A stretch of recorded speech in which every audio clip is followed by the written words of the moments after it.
रानी छौड़ी ससुररिया, कमर से ढील छौड़ी हो गेलो सड़िया। 4 दिन रानी छौड़ी ससुररिया, कमर से ढील छौड़ी हो गेलो सड़िया। सब दिन हनी उड़न बाज, आज बतावे में तोरा लागू हौला। सब दिन हनी उड़न बाज, आज बतावे में तोरा लागू हौला। सुनना जब खाए बोले तब बनो है मिजाज, रात भर सैया हमर करो है मसाज, भोरे भोरे करे डकटरवाइला।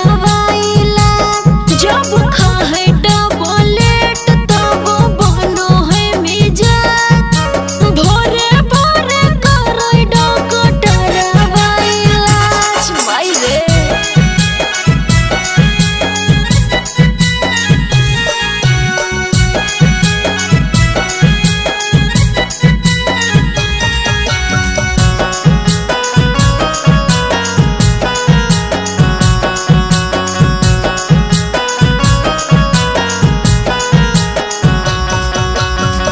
चेहरा के पानी छौड़ी गेलो तोरा उतर गे।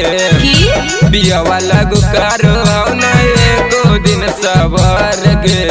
अच्छा असल बात है कि कोमल बदनिया पूरा रख दे है कोड़ के, चाट जाहे नदिया पियवा रोज रोज खोर के। मामला हो गंभीर हो के असथिर का करो राज।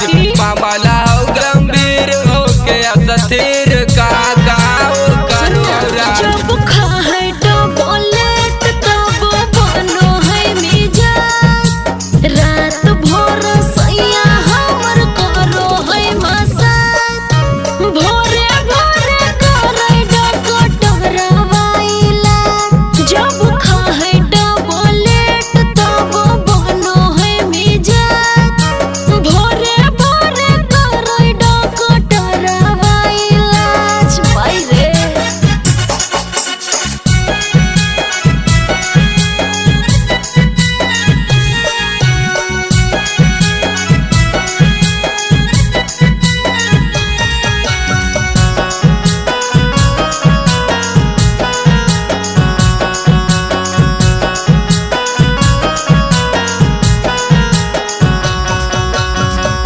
टूटो ने हालो काजू छौड़े खाए अखरोट गे। जय नहीं बाबू तू पलंग पर के चोट गे। हे रे तू टेंशन मत ले, सोइया सवर का जब मारो हो कई मोरा का, लागो हो कई जैते हमारा रे फरका। भोला उमकांत के सुनेंगे छौड़ी तोरे रखे परतौ नाज। भोला उमकांत के सुनेंगे छौड़ी तोरे रखे परतौ नाज। की सुनना जब खाए बोले तब बनो है मिजाज, रात भर सैया हमर करो है मसाज, भोरे भोरे करे डकटरवाइला। जब खाए बोले तब बनो है मिजाज, भोरे भोरे करे डकटरवाइला। भाई रे का बुझले रे।